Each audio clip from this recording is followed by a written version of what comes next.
Yeah,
Coming up on Roland Martin Unfiltered for Wednesday, April 10th, 2019. I'm Ray Baker in for Roland. He's on the Tom Joyner Morning Show cruise. Trump backer Candace Owens shows off her ignorance again, this time in front of Congress. We'll take her to school. Maxine Waters versus Treasury Secretary Steve Mnuchin. Guess who won? We've got the video. Another Trump nominee won't say Brown versus the Board of Education is settled law. What's going on with these people? Are they keeping their options open? And Go-Go Music versus T-Mobile. A D.C. phone store which played go-go music on the loudspeakers outside the store for years was forced to stop. But now, the music will keep on playing. Florida's constitutional amendment to restore voting rights to the formerly incarcerated is still under attack. But there is a plan to go national to restore voting rights to folks who have paid their debt to society. And you don't want to miss the video celebrating basketball player Dwyane Wade's other life as a great and generous human being. We dare you not to cry when you see it. It's time to bring the funk here on Roland Martin Unfiltered. Let's go. He's got it. Whatever the miss, he's on it. Whatever it is, he's got the scoop, the fact, the fine. And when it breaks, he's right on time and it's rolling. Best believe he's knowing. Putting it down from sports to news to politics. With entertainment just for kicks, he's rolling. It's on go, roll, y'all. It's Roland Martin, yeah. Rolling with Roland now. He's funk, he's fresh, he's real, the best, you know he's Roland Martin now.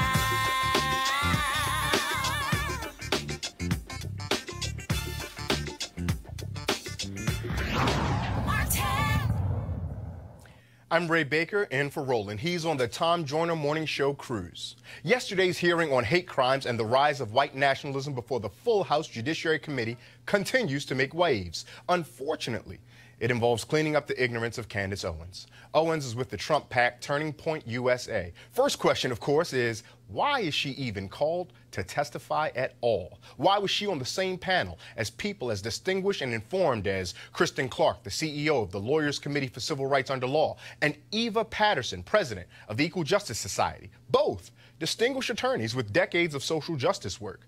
Ms. Owens, on the other hand, attended but did not graduate from college and co-founded a marketing agency before coming to the attention of conservatives. Who asked her to testify, you might ask? One of the Republicans on the committee. Yesterday at the hearing, she was fed this question by one of the Republican members. Ms. Owens, let me begin with you if I can. I think it's fair to say that you didn't start off on the conservative side of the ledger. Is that correct? That's correct. I was a liberal. Okay. And so just on a couple of issues, and you mentioned them in your statement, but just to go back to them, if you could tell us again kind of what they are and what hatred that you've experienced as a result of having this point of view. You mentioned the term Blexit. Would you describe what that is and what hate that you've experienced as a result of your position on that? I launched a movement called Blexit, which is the black exit from the Democrat Party, when I became educated about the issues and stopped reacting emotionally, which is what the left wants us to do, presumably, when they hold up pictures of burning churches.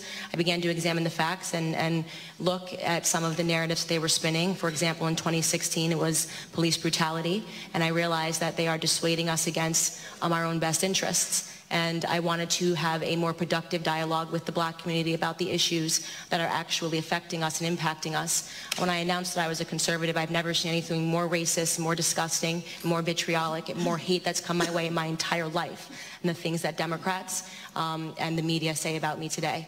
I've been referred to as an Uncle Tom, a bed wench. For those of you that don't know, that means a slave that sleeps with the master, a house nigger.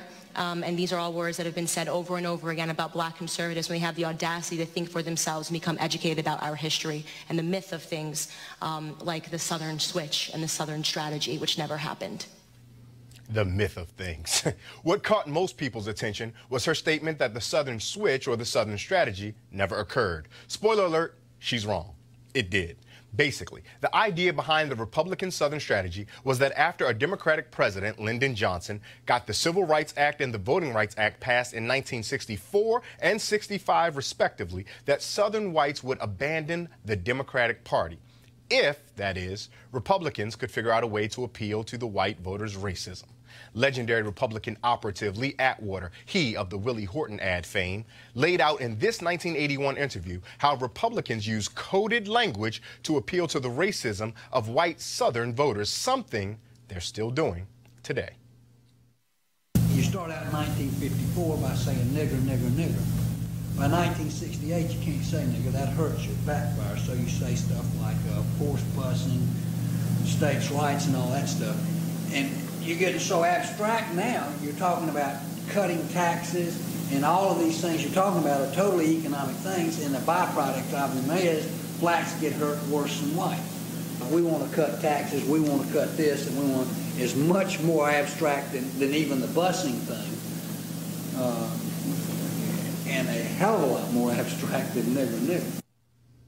Hard to believe that Howard University once wanted him on their board of trustees. On the panel today, we have A. Scott Bolden, former chair of the National Bar Association Political Action Committee, communication strategist Kelly Bethea, and Johanna LeBlanc, a national security and foreign affairs legal analyst. Welcome to all of you. Kelly, I'm going to start with you. When you hear the absurdity that we heard from Candace Owens, and she talks about that she's now facing racism, and she's alleging that there's a bit of reverse racism, how do you react or respond when you hear her say something like that? You know, at this point, I can't tell whether she's gaslighting or whether she's actually ignorant, because it's just not true. It's just not true. Like, there's history about it, there's recordings about it, there's people who were still alive who can testify to the fact that this stuff happened. So, there are no words, yeah, it's really right? When it comes to, man, I just, I'm speechless. It's really difficult. It's really, really hard. With her saying she's, you know, being discriminated against, I mean, in a sense she is, but it's not because of her skin color, it's because of her ignorance. Right. You know, and we imagine that language such as bedwench and things like that has no place anywhere. But Johanna, I'm going to come to you next. Because my question there, as a black woman, do you see any identity politics there where you almost cringe thinking, oh no, please don't do this, sister, please don't? Well, the fact of the matter is this was an opportunity to to discuss white nationalism, a real threat to America's democracy, to everyday people living in America. But instead, we use Candace Owens as a distraction, to distract from the entire agenda, from what was supposed to be discussed. And I'm disgusted because I think that members of Congress, they know better. We elected them in office so that they can address the issues impacting Americans, but instead they have used Candace Owens, someone who is not knowledgeable when it comes to the history of race relations in America, but instead they use her as a pawn to distract Americans. They gave her a platform, though. They did, and the Republicans seem like they hijacked this hearing because what is the media doing? The media is focusing on Candace Owens and some of her outrageous statements, And we're not talking about the real intellectuals that were there, the real freedom fighters that were there, who really could give you statistics, chapter and verse on the rise of hate crimes, including white nationalism, white supremacy, who are the leading killers of police officers in this country over the last 10 to 25 years. In regard to Candace, I mean, she gets a lot of press because of what she says, but her press is rooted in her own ignorance, if you will. Candace Owens isn't being discriminated against. This is the ignorance part that you talked about, my colleague. Candace Owens isn't being discriminated against because she's a black woman who chooses to be a Republican. Everyone is free to choose their political party. She's not even being discriminated against. She's being criticized and called names and attacked because what she says is offensive and fundamentally incorrect. It's not a mistake. It's a purposeful error on her part. And so they twist the words to say that attacks on police officers are down or that the Southern strategy was not accurate. There's empirical data, documentary evidence to support this, and the piece that you just ran confirms that. But it also shows how it doesn't really matter to the Republicans what's right or wrong, what's truth or false. It's to get that message out, to talk to the core Republicans who believe in the nonsense, and many are as ignorant as those who put life to those words, like Candace. Kelly, you work in communications, so I'm curious about your thought about this. If we're having a hearing on white nationalism and the violence around that, that's going to point back to President Trump. If Candace Owens gets out here and steals the headlines by being incompetently wrong in public, that now gets us not talking about this. Is there a chance this was deliberate? Of course it was deliberate. Candace Owens has, for lack of a better phrase, been used as a token for the entirety of her time in the spotlight. You know, every time something happens with the Trump administration, Fox brings on Candace. Every time Trump says something absolutely absurd via tweet or news conference, what have you, they bring on Candace to bring on maybe like the black perspective of things that I don't know about other black people, but the black people that I know don't share that same perspective. So it's definitely a smoke and mirrors thing with her. I don't understand why she still, you know, allows herself to be used in this manner, because it's really obvious. But it's definitely a communication strategy, no doubt. But it's really rooted, again, in ignorance. So, for example, when Candace Owens says that, why aren't we here talking about ANIFA, for example? Or ANIFA is a far-left political party that wants balance and wants a more liberal view of the world at all costs, right? Violence, whether it's white nationalism or ANIFA, violence is wrong. But look at what their goal is. ANIFA's goal isn't a race war, isn't a black majority or a coalition of minority majority here. Their view is that we should be a much more liberal society. I'm not defending them. Then when you look at when they go against white nationalists, if you will, or the Nazi Party, who want a race war, who believe that America ought to stay the majority white, and that the immigration piece is really rooted in their racism, because the rhetoric you hear from the Nazis and the Nationalist Party and the Ku Klux Klan is the very rhetoric you hear from the White House, then you understand that nationalism and Nazism is rooted in race. ANIFA is rooted in policy and how they view America. Kelly, I'm going to give you one more chance to get in, then I want to hear from Joanna real quick, please. Of course. Just brief correction, it's Antifa.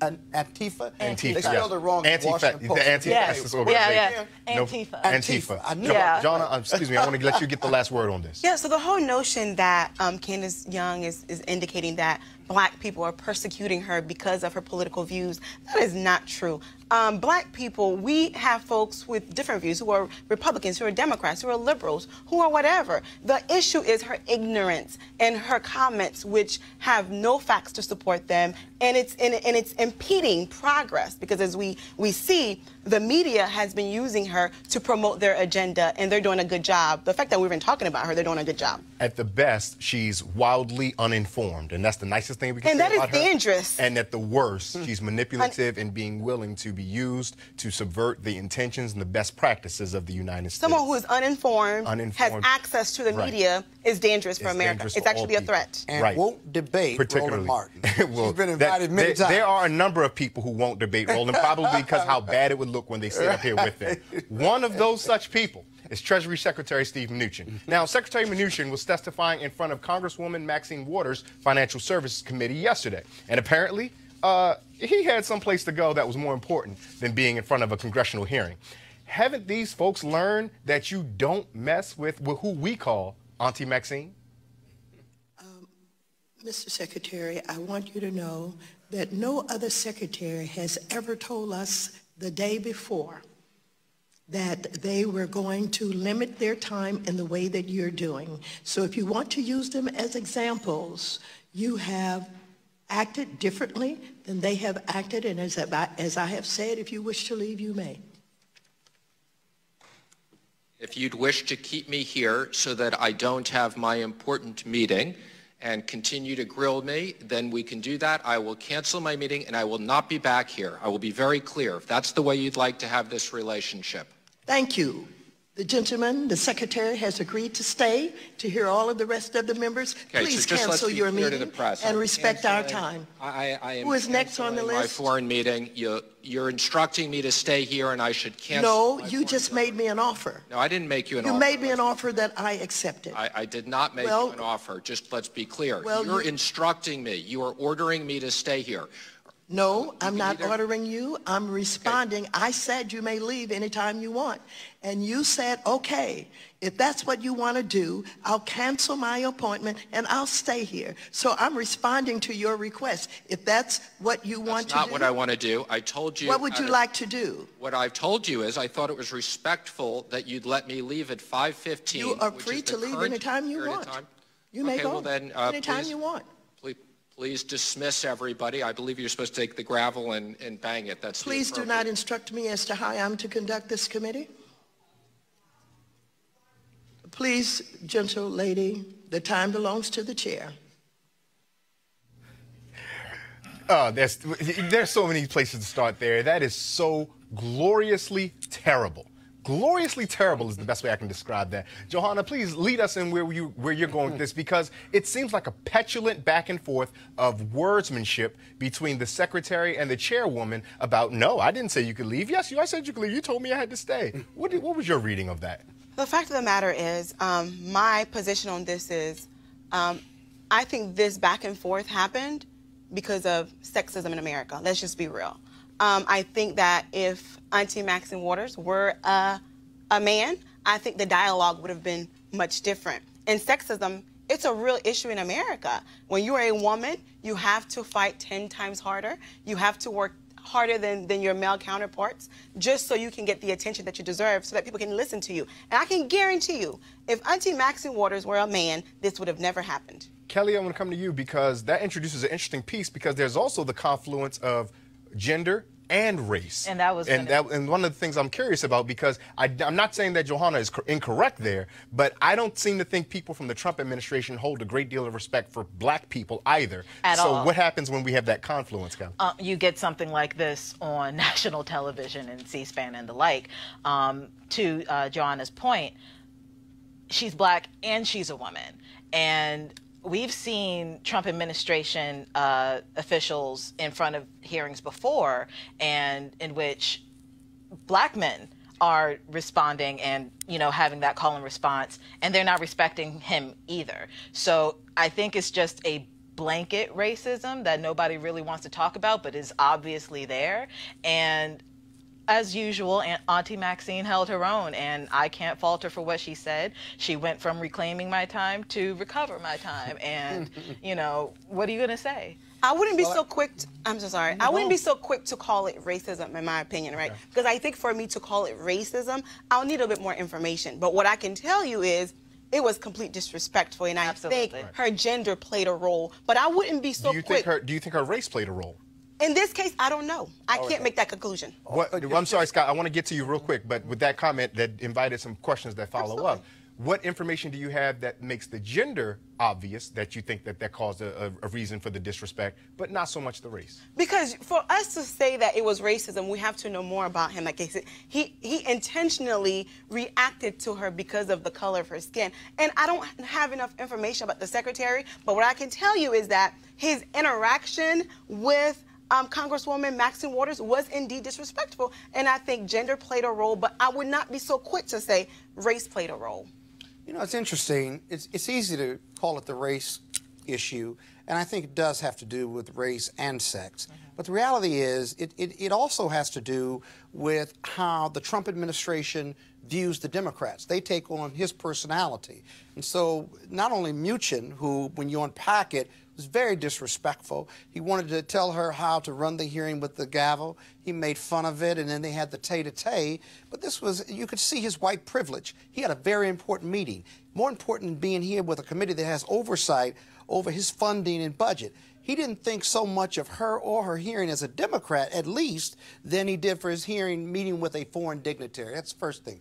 But you see it across the board. The former Attorney General, who was acting Attorney General, in the hearing before the House Judiciary Committee with Nadler. And this goes back to kind of your race issue. Nadler is white and Jewish. And he told Nadler that I think his time was up, that Nadler's time was up, so therefore he didn't have to answer any more questions. It is an overall view of the Republicans, the GOP, and the White House not to respect the Democrats or have any decorum whatsoever, and that's not good for America, whether you're black, white, yellow, or brown. Reverend Joseph Lowery often says that when America stubs its toe, black America breaks its foot. Mm-hmm. So the Trump administration seemingly demonstrates a hostility to Democrats, let alone black Democrats, let alone black women Democrats. But that's not where their hostility ends. It's getting to be a disturbing pattern that a number of Trump nominees have refused to say that the 1954 landmark Supreme Court decision on school segregation, Brown versus the Board of Education, is settled law. Now, you hear that and you wonder, what does settled law mean? Settled law means the Supreme Court should never, ever consider overturning a decision like Brown. One such nominee who felt this way is current Supreme Court Justice Neil Gorsuch. Another, now confirmed federal district judge, Wendy Vitter. Now here comes Trump's nominee to be the second in command at the United States Department of Justice, Jeffrey Rosen. He was asked about it today at a hearing before the Senate Judiciary Committee by Connecticut Democrat Senator Richard Blumenthal. Brown versus Board of Education correctly decided.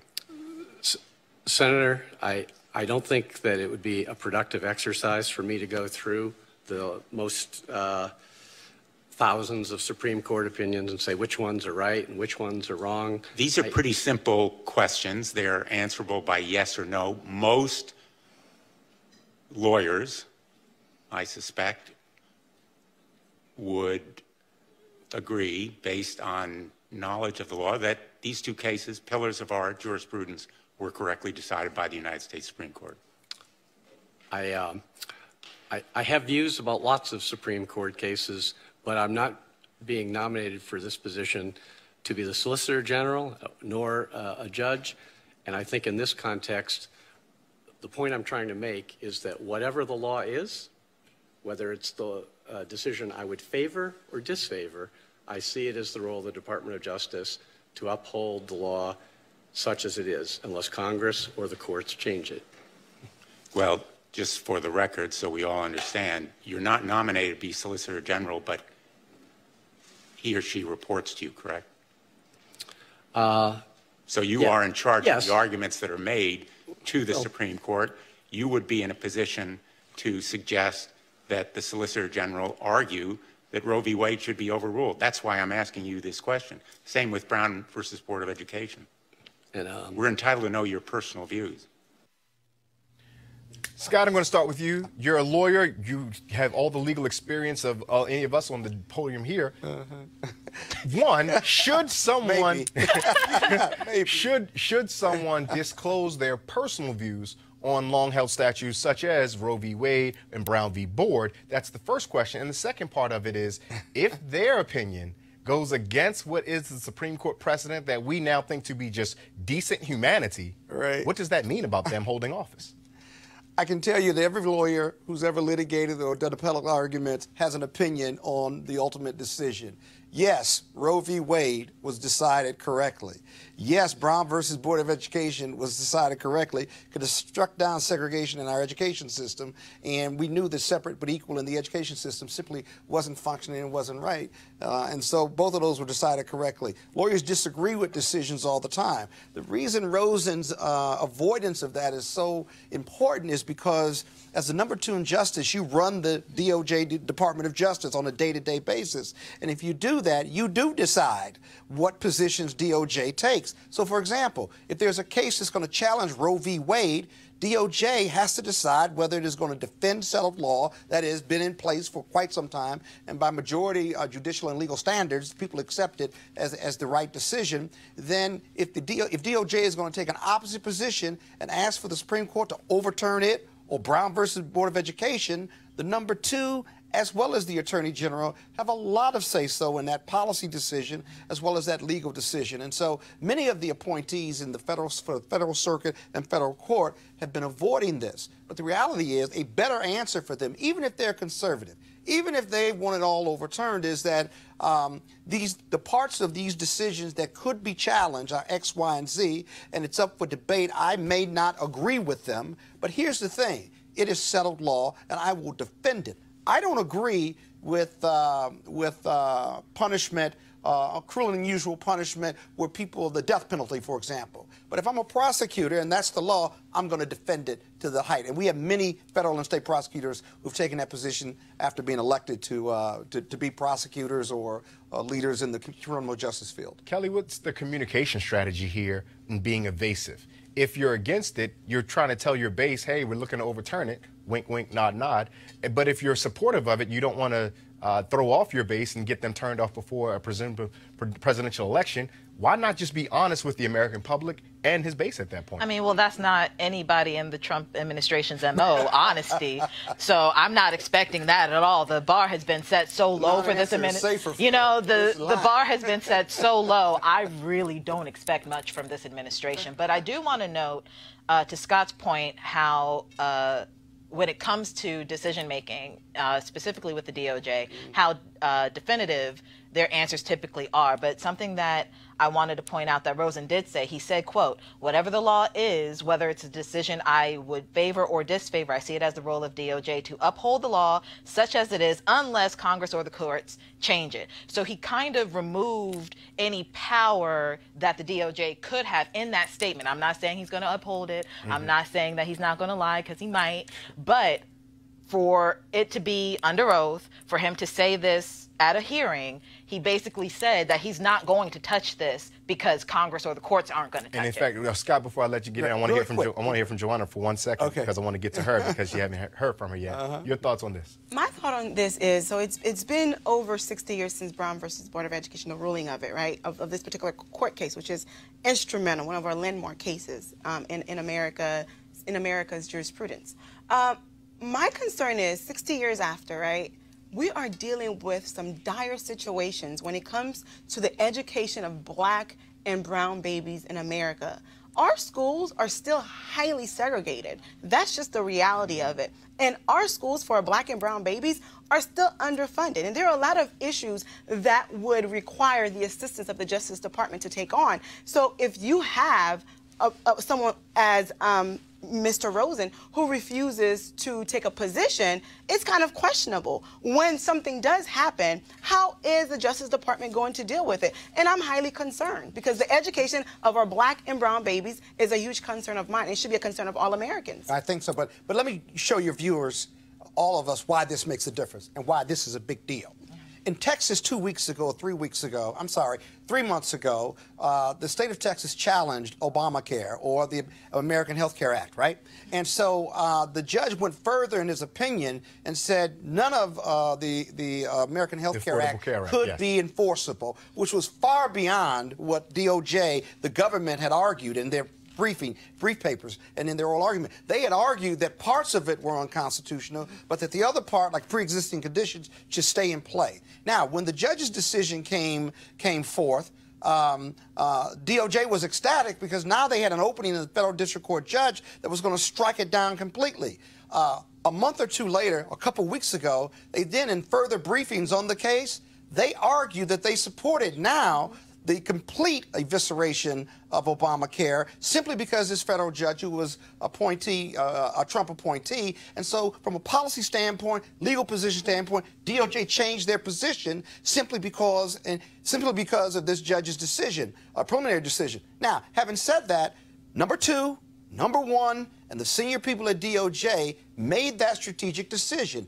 That's why him not answering that question is relevant, probative, and material to whether he should get appointed or not. And that's why Kelly's addition to the conversation about I'm only going to abide by what the courts and Congress say, because if you move out of the way and allow courts to change things, then you can reverse course. yourself. Yep. As if you guys haven't had enough of white men testifying on Capitol Hill so far, there were another hearing today before Congresswoman Waters' Financial Services Committee, where she got the CEOs of 7 large global banks to appear before the committee. Here they are. Take a look. Now, do you notice anything about them? Anything at all? Just take a look. Anything at all? Yep. All white men. Congressman Al Green of Texas asked them a question. How many of them thought they would be succeeded by a woman or a person of color? Not one raised his hand. When asked if it would happen in the next decade, 5 out of the 7 raised their hand. So much for that. Let's take a quick break, and when we come back, we'll update you on the great T-Mobile go-go fight in D.C. And there's great video to show you of a tribute to retiring NBA star Dwyane Wade. You want to check out Roland Martin Unfiltered? YouTube.com/Roland S. Martin. And subscribe to our YouTube channel. There's only one daily digital show out here that keeps it black and keep it real. It's Roland Martin Unfiltered. See that name right there? Roland Martin Unfiltered. Like, share, and subscribe to our YouTube channel. That's YouTube.com/Roland S. Martin. And don't forget to turn on your notifications so when we go live, you'll know it. And now, a word from one of our partners. You have plenty of pictures in your home, but you've never seen anything like this before. Introducing Easy Tiles, the world's first photo tiles made of sleek and ultra lightweight glass. Easy Tiles makes it super simple. You use their exclusive app for iPhone or Android to upload as many photos as you like. Then they print them on tempered glass. Your order arrives on your doorstep in just days. And that's when the real fun begins. Because with Easy Tiles, you'll transform your living space with a gallery wall that will amaze each and every guest. Easy Tiles are even simple to hang. No hammer, no nails. And because they're mounted on small risers, they appear to float on your wall. Easy to order, easy to hang, and guaranteed for life. Now you can save 30% on any size order, plus get free shipping on orders of 4 or more. Just download the free Easy Tiles app at easytiles.com and turn your best memories into beautiful glass wall art. Plus, save big now with this special TV offer. Again, that's easytiles.com. Hey fam, want to check out Roland Martin Unfiltered? The blackest show on all of digital, cable, and broadcast. Check out our audio podcast. There's only one daily digital show out here that keeps it black and keep it real. It's Roland Martin Unfiltered. Press play.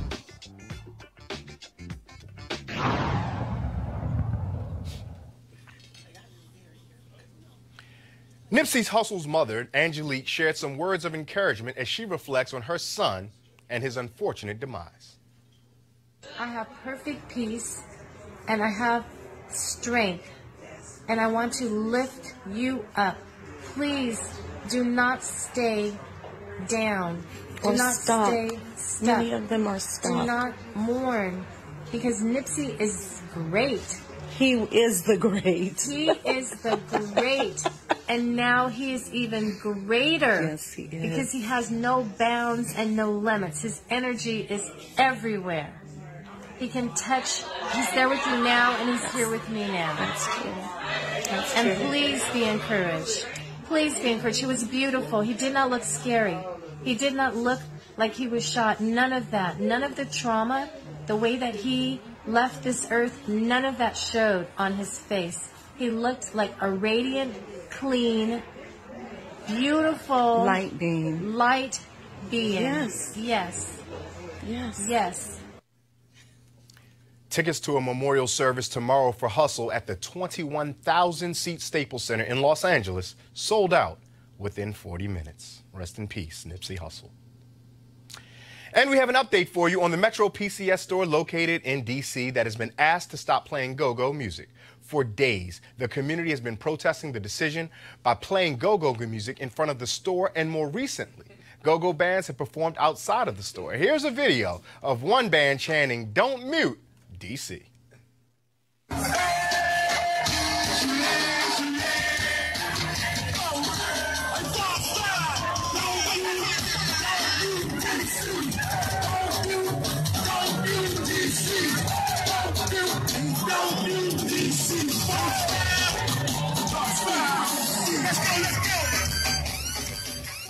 That's video from a rally that took place on the corner of 14th and U I'll tell you, the panel's up here laughing, but I tell you, anything that beats on the 2 and the 4, you're going to find me stepping to it. Anything. Now, John Ledger, the CEO of T-Mobile, which owns Metro PCS, he stepped in and tweeted a statement on the issue. He tweets, quote, "I've looked into this issue myself, and the music should not stop in D.C. T-Mobile and Metro PCS are proud to be a part of the Shaw community. The music will go on, and our dealer will work with neighbors to compromise volume." As anybody who watches this program knows, activism works. Let's go to our panel about that for a second. Kelly, you were bopping just as long as hard with me when you heard that. When you saw the video and you heard the music, what did it make you feel? It made me feel like I was home because I grew up here, and that corner is just quintessential go-go. Like, I've never been there during the day where it hasn't been playing. So for somebody who's not from here, doesn't know our culture, doesn't know anything about DC, to come in and basically just try and change something for their benefit without regard to the community at large, it's just insulting, because it's not about whether you're moving here. Nobody cares where you move. It's you're changing something that didn't belong to you in the first place. So that's what the reaction from my community was doing, what we were talking about. And I am just kind of upset that I missed it by just like an hour yesterday. Go out there. You want to go out there? You want to be out there bopping? Of course I was. Scott, let me tell you something. When I was a young partner, senior associate, I represented Warren Williams Sr. and Jr., and they owned the Club U, right there at 14th and U in the government building. And they had lots of legal challenges, and just generally by being in a government building. But some of the best times and some of the greatest artists of our time, hip-hop and rap, played there, including Tupac and Biggie and others, when they weren't really big stars. And so that brought back a lot of great memories. Here's the deal, too, but you got to keep in mind the politics of this. T-Mobile is in what? Merger acquisition discussions right now with another mobile organization. I can't remember who they're trying to combine with, right? And so they're under scrutiny from DOJ, and obviously the state attorney generals across the country will be looking at that merger/acquisition to figure out whether they're going to sign off on it or approve it or not. And so why pick a fight with one of the largest group of your users, African Americans and brown people, use more T-Mobile phones from a customer base than any other group? Why pick that fight on something as essentially ethnic and hometown as D.C. as the go-go? Absolutely. And to your point, Scott, I believe they're merging with Sprint, if I'm not mistaken. I think you're right. Yeah, and to your point, Kelly, that strip is on the corner of 7th and Florida Avenue. And as a Howard University alum, well, it looked like walking 14th. Yeah, no, that video was from 14th and U. Okay. The actual store is on 7th and Florida. Okay. And so as a Howard alum, when you get off the metro and you walk toward the university, you know you're back for homecoming when you can hear the go-go. When you can hear the go-go. Speaking of Florida, their amendment down in the state of Florida, Amendment 4, which restored voting rights to 1.4 million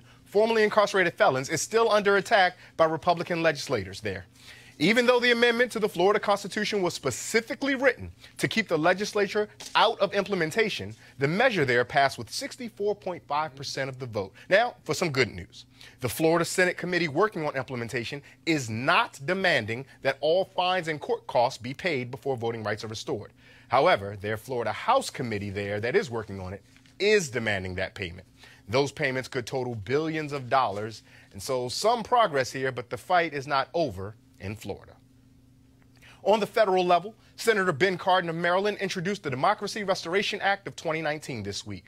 The bill will restore federal voting rights to all Americans with felony convictions as soon as they're released from prison. Here to talk about that with us is Connor Maxwell, race and ethnicity policy analyst at the Center for American Progress. Connor, thank you so much for joining us. Sorry I'm here instead of Roland. I'm sure you're probably looking forward to it, but I hope we have the good conversation nonetheless. What does the senator's bill ultimately do for so many formerly incarcerated citizens? Yeah, thank you so much for having me on. And I think the right place to start is Senator Cardin's bill would solve exactly the sorts of problems that we're seeing coming out of Florida, right?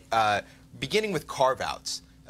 In Amendment 4, there were specific carve-outs for offenses, and there was a lack of clarity or a perceived lack of clarity from Governor DeSantis about how it should be implemented. And he took advantage of that situation in order to disenfranchise as many people, black people, as he possibly could. So Senator Cardin's bill would restore voting rights to vote in federal elections to anyone with a prior felony conviction immediately upon release from prison. And that's really important because this is, we all know research shows voting is an important tool for reentry. It's supported by law enforcement. The American Probation and Parole Association is extremely supportive of this bill and of restoring voting rights. So it's the right step forward. More than 10 senators already support it. We already know that voter suppression is huge. It played a huge role in 2016, and we expect that it'll play a huge role moving forward. What degree of optimism should any of us have that other Republicans who sign on, both on the state level and federal level, for different degrees of voter suppression, what degree of optimism should we have that they'll then be supportive of this legislation? Sure. Well, I always try and stay optimistic. But what I'll say is that voter restoration is supported by Democrats and Republicans. And we saw that in Florida this year. 65% of voters supported this, over 3 million votes cast in support. And so you do see bipartisan support. You saw the ACLU and the Koch brothers coming together in Florida to get this thing done. What you're seeing is a cadre of far-right lawmakers in the Florida legislature disregarding the will of their own constituents and moving forward in order to suppress voters and keep their own seats. That's exactly what we're seeing here. That's disappointing, but I think as a whole, we're moving forward in the right direction. What are some next steps that we need to see in order to see this bill introduced by the senator really come to fruition? And then again, it has to be signed by Donald Trump. What optimism do we have of that? Even the most optimistic person like yourself. Yeah. Well, what's nice is that there are 14 states across the country that already restore voting rights to people immediately upon release from prison. I'm hopeful that all the senators from those states will get behind this bill, and then we'll go talk to the president and explain to him why this is so essential for our democracy. Because quite frankly, in the United States of America, a U.S. citizen's voting rights should not depend on the state in which they reside. That's a great point. I'm going to turn to our panel here. And Scott, I want to get your thoughts on this conversation we're having with Connor. As you listen to this story to the viewing audience, the history of taking away the vote of a felon is rooted in Jim Crow era and in the South, right? And it was historical to keep people of color, freed slaves and the majority of African Americans who lived in the South at that time and still do, to not be able to vote so that the Republicans or Democrats, white men, could get reelected. It's 2019 right now. Does that sound familiar? And so there's really no real basis. There's no relationship between whether I've been convicted of a felon and whether I have a right to vote, if you think about it. There's none. Name me the top 3 reasons, legitimate reasons, why I should not vote because I committed a felony or a crime. There really isn't. I'm a U.S. citizen. I'm a second-class citizen if I can't vote. If I did my time already and I'm out, right? I can't vote while you're in prison. It'd be too impractical. But now that I'm out, okay, now that I'm out, why can't I vote? And so many states, something like 35, maybe more, still have, including Washington, D.C., although I think I think it's, I may be wrong about that. They under certain circumstances, the individuals who have been away can come back and can vote. Can vote under certain circumstances. But remember, the bottom line is there's no causal connection, no logical connection between whether you committed a crime and get out and your right to vote. It's illogical. Joanna, we were talking about this question of voting, and voter suppression even comes up again because as optimistic as Connor is, and he's rightful to be so, right? I really have a hard time seeing the overwhelming efforts in North Carolina, seeing the overwhelming efforts in Florida, the overwhelming efforts in Wisconsin, those states that helped decide the 2016 election for the president. For me to now think that there's going to be a kumbaya moment where people come together and want to give retroactive voting rights to those who are formerly incarcerated. Where do you fall, and where does your analysis of voter suppression lead you to think this will end up? Very good question. As my co-panelists, both of them have said, voting is a fundamental right? Because if you don't have a choice to vote, you can't voice your concerns. You can't voice your issues, right? But we live in a society where, unfortunately, as optimistic as I would like to be, but do we really think we're moving in a direction where the U.S. government will allow people who have committed crimes to give them back their right to vote, right? Do we really think we're in that place in America?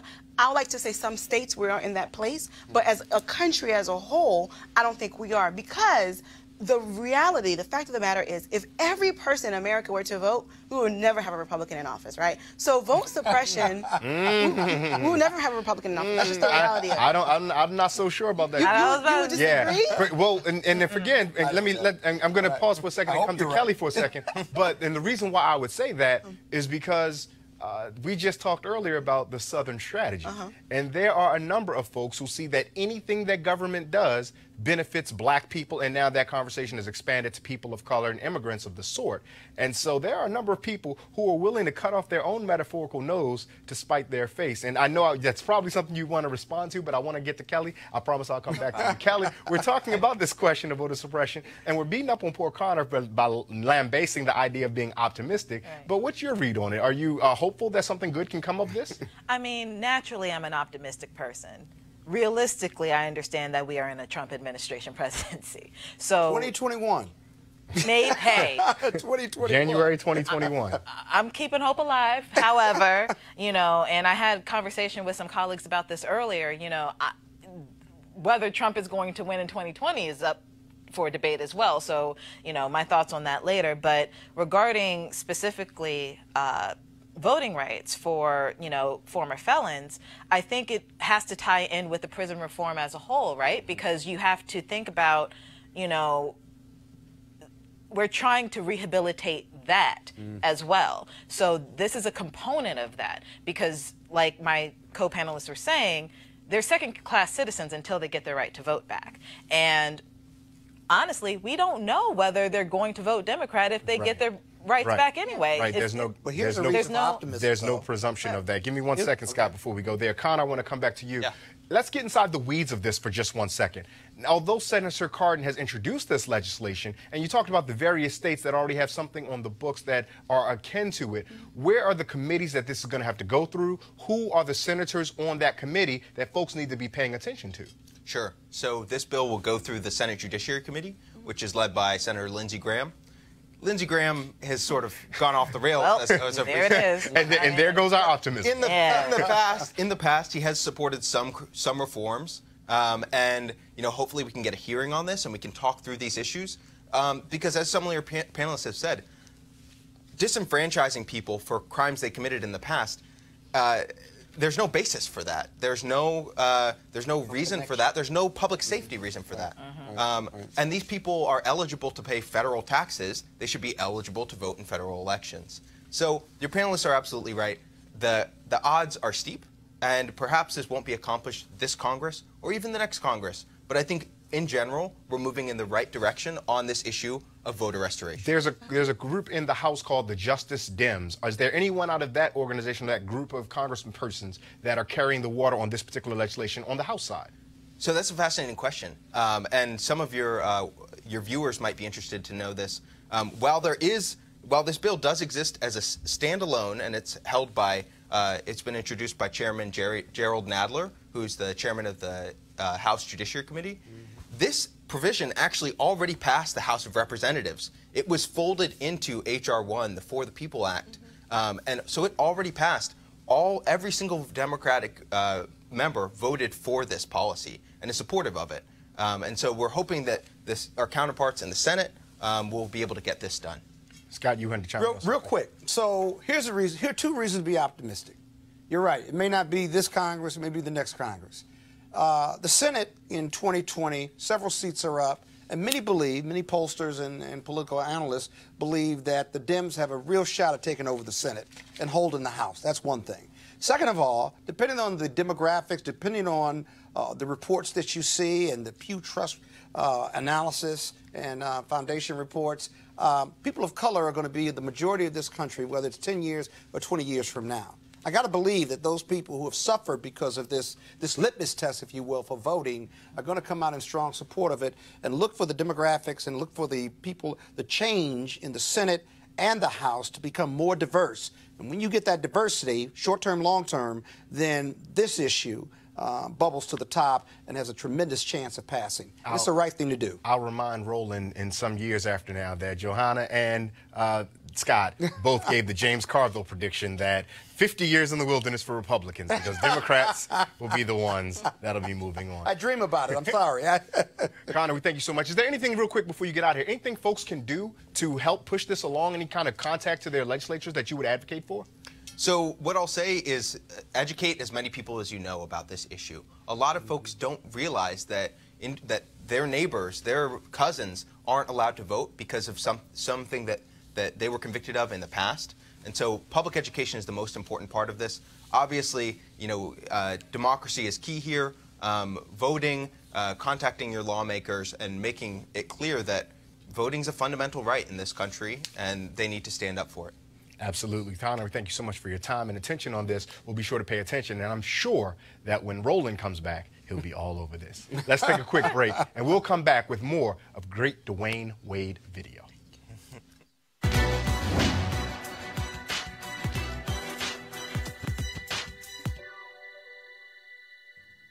There is no shortcut to utopia. Writer Claude McKay.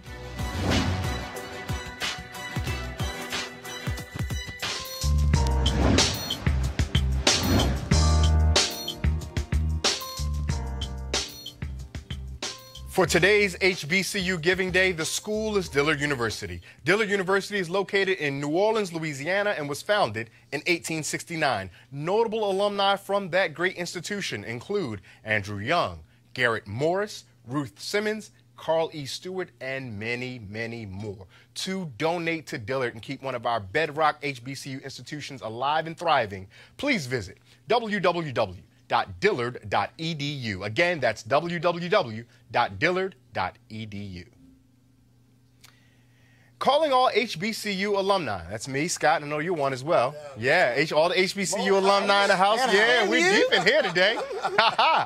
Calling all the HBCU alumni, students, and leaders. Enter the Ford Motor Company HBCU Mobility Challenge and win $25,000 for your school.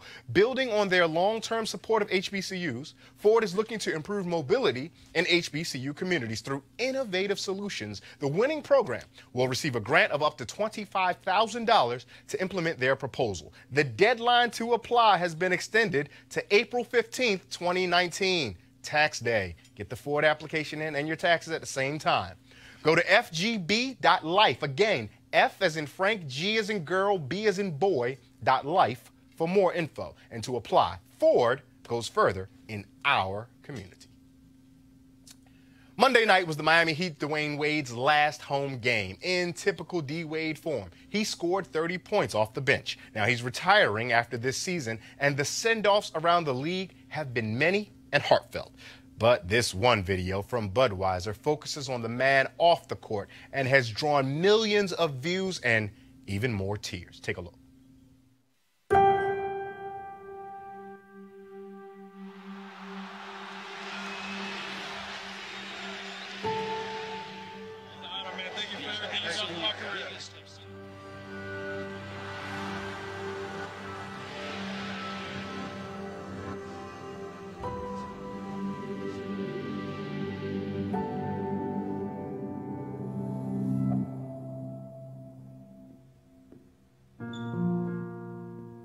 I have no idea who's coming. Like, literally, no idea.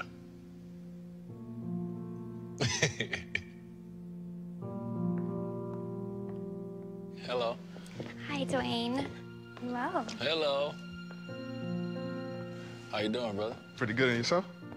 It's been about 12 years since I last seen you. I come from an area where not too many people make it. It was always my dream that I'd get the chance to go to college, but we just didn't have the money. You mean so much to us, and my brother Joaquin loved you from the beginning. He passed away in Parkland on February 14th. He was one of the 17 victims. 10 days before Christmas, our house burned down and we lost everything. It was one of the lowest points in my life.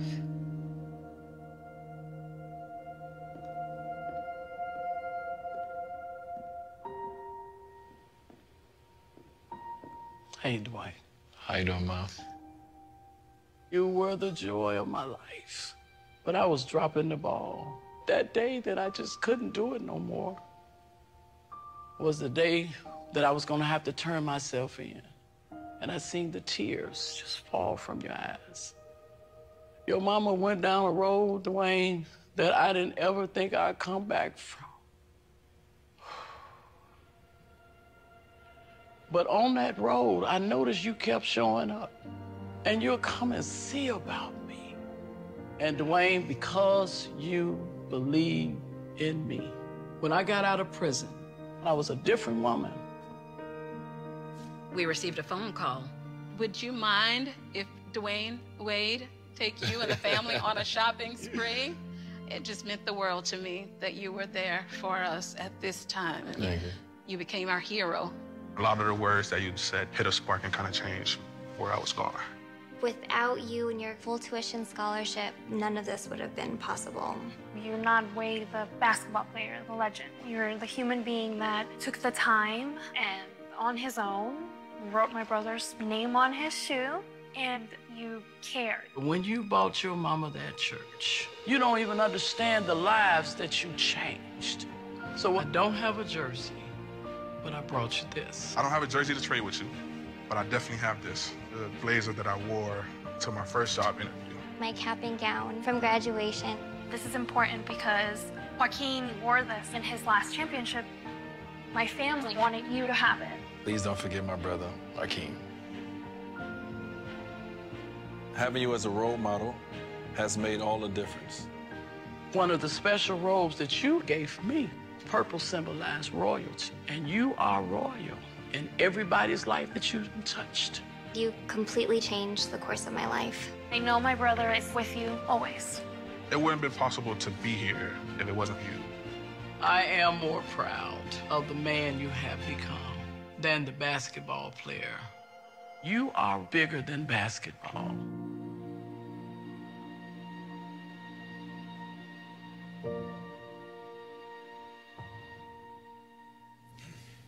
With a person who's so accomplished in the game of basketball, it is hard to imagine that he could be even that much greater as a person. The thing that struck me so much about that particular clip was that it were so many different and unique ways that he reached out into people's lives. Tons of athletes have foundations. They may hand out turkeys at Thanksgiving. They may do things like that, a couple of gifts at Christmas, just something that they can do. Sometimes even just to use it as a tax write-off, to be completely honest. But the myriad of ways that Dwyane Wade affected everyone's life was just so it moves you in such intimate and deep and personal ways. Johanna, did it do the same for you? Absolutely, and I think that historically, America has done a very good job in terms of the media portraying men of color, and people of color in general, in such a negative light, right? So for us to see this video of a man who is so much greater than life, right, who is well accomplished, but yet he could just focus on himself and his family, but instead he has given so much to humanity and so much to others. And I think that's what it's about at the end of the day. I don't care how much money you've made, how many degrees that you've attained. The question to you is, what have you done to make the lives of other people better? And Dwyane Wade has done that. He has made an impact in the lives of millions of people all across the globe. Kelly. I mean, it shows you just how holistic he is. He's not just a basketball player. He's not just a celebrity. He's a well-rounded human being, a compassionate human being who not only takes the time for strangers, but you saw his mother in there, his family. I also saw over the weekend his son came out as gay. You know, I think his son's maybe like 11 or so. That's a very hard thing to do for anybody, let alone a young black man, black boy, frankly, at the age of 11, right? And we still have this stigma in our culture, not just black culture, but the culture at large, where we don't necessarily trust what our children say when it comes to their own sexuality, right? And the fact that Dwyane Wade actually, said, hey, not even congratulations, but he was like, I wish I was there. And his wife, Gabrielle Union, was there. There was an entire village around this little boy. His oldest son was there. His stepmom was there. Everybody was there supporting this little boy. And that's what we should be doing for everybody. Absolutely. Scott, when you see that, you talked to us while we were watching the video, that, man, you're going to hold the tears because you've already let them out when you saw that. That's right. But when you saw it the first time, what ran through your mind? I thought about my mother, who's no longer with us, who passed away at 57. And I thought about two things she used to say all the time. One, she used to say, if you're not living a life of service, you essentially only living half of your life. You can go make as much money as you want. You can go do X, Y, and Z. But if you're not giving back to the community to make it better, you're only living 50% of your life. The second thing, I used to say at her funeral, I said, you know, I learned how to be a man from my father, who was one of the strongest men I've ever known. But my mother narrated my journey to manhood. And when I looked at that video, I thought how ironic that his mother wasn't there. But she said one thing that just really resonated in the opposite of what I just said. And that was, she said, when I turned myself in and went to jail, I had a long journey back. She said, but you kept showing up. He narrated her journey back, and yet he's become this iconic, not just basketball figure, but humanitarian figure. And then lastly, what I thought was, this is a great video, yes, but I guarantee you, there are the strong black men like you and me, other athletes, other people who are just working day-to-day, government workers, private sector, public sector, who are in the grind, taking care of their families, and are huge humanitarians, but they don't have an 8-10-minute video made. And that gets to your point about how we are stigmatized, how we are viewed, and how we are presented in media, when the reality is, most of the people, as one police officer told me when I was a prosecutor in New York, and we were doing Harlem, and we did the write-outs in Harlem, he said, the problem with Harlem is 10% of the people here do 100% of the crime. The other 90% are good, hard-working people paying their taxes, want good schools, want good health care. And we don't have that story told in the media, which is why Roland Martin Unfiltered, and we need more programs like this. I know Roland would welcome more programs like this. So it wouldn't be a necessity. We need more programs like that because our stories need to be demystified, but also they need to be told in powerful and heroic ways. That's wonderfully put. That's very well said. And we're going to leave the conversation and ostensibly our show there. Kelly, Scott, Johanna, thank you so much for riding with me here as I filled in as the captain on the ship this time. And thank you all for watching, whether you watch with us live or whether you're watching on delay. We're grateful that you're here with us. That's it for this edition of Roland Martin Unfiltered. I'm Ray Baker in for Roland. Roland, enjoy yourself on the Tom Joyner Morning Show cruise. In parting, let us remember the words of the Yoruba proverb, that if we stand tall, it is because we stand on the backs of those who came before us. God bless.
Hey fam, want to check out Roland Martin Unfiltered, the blackest show on all of digital, cable, and broadcast. Check out our audio podcast.